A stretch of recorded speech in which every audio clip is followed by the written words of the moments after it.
This is the Capuano Compresso Handheld Espresso Maker. This is super light. Some ground coffee beans. Put ground beans into filter basket and tamp them with the bottom face of the tamping scoop. So I'm packing it real tight in there. Assemble shower screen with chamber. Screw filter basket fully into chamber to prevent leakage. Assemble cup with filter basket. So far there have been a lot of steps, but it seems simple enough once you get the hang of it. Pour desired amount of hot water into chamber. Put piston into chamber. Wait for 5 to 10 seconds for pre-infusion. Here it goes. Hopefully all the water stays in there and doesn't go everywhere. It goes down pretty easily. So there's our espresso. I'm gonna take the cup off. Look at that. Smells great. I'm gonna pour it into a little espresso cup. Now's the real moment of truth. That is awesome. It is on-the-go espresso.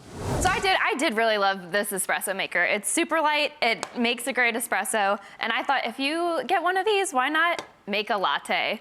It's also can be very easy to make your own latte at home without a stupid big machine. Well, you can also buy, even in the grocery store, little silver made in Italy espresso and coffee pots. They're very tiny and they're designed for that. What I thought about this is if you live in a tiny apartment or you have roommates and all you have is a plug-in, like you used, an electric kettle, you can still make yourself espresso. That's cool. It's true. Yeah. And you can totally make your own latte with just a pot and an immersion blender, which you already have. I love stick blenders. They are fun, fun, fun. So this is some lightly heated milk. You don't want to scald it because it'll taste bitter. So heat it gently, and then you're just gonna froth it up. Get a nice little foam going. Then you wanna kind of emulsify it a little bit, and then just gently pour it over your espresso shot. There's your latte. And there's your latte. There you go. Good job, Kate. So we thought we would kind of debunk another little pasta timing tip right now. Okay. I don't know how many of you throw pasta against the wall and think that it's done. So Rachel, would you like to throw some pasta against the wall with me? This is underdone. This is perfectly done. And I was gonna throw it against the stove. I was gonna throw it. It's stuck! So here. You explain what this means. Too stuck! They all stick. They all stick. So underdone, perfectly done, and overdone pasta all sticks to the wall. That was so fun!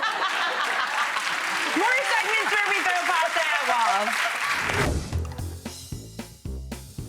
Today, I'm trying a pasta timer al dente, floating pasta timer. Look at how cute this guy is. Let's see what he's all about. It doesn't say anything about batteries, so I guess he's fully functional.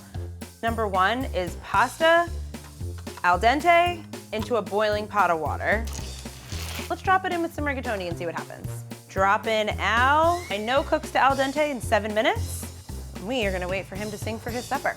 It plays 4 melodies, and there's a timer at 3 minutes, 7 minutes, 9 minutes, and 11 minutes, which is great for a pasta timer because all different pasta shapes cook at all different times.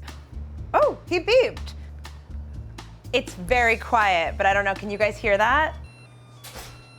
So he's singing, and I have my timer going on my phone, so that was 3 minutes. So we know that the pasta's been boiling for 3 minutes. He's not floating as well as I would have hoped. So we're in that period between 3 and 7 minutes where the rigatoni is really cooking. Hopeful to hear him again soon.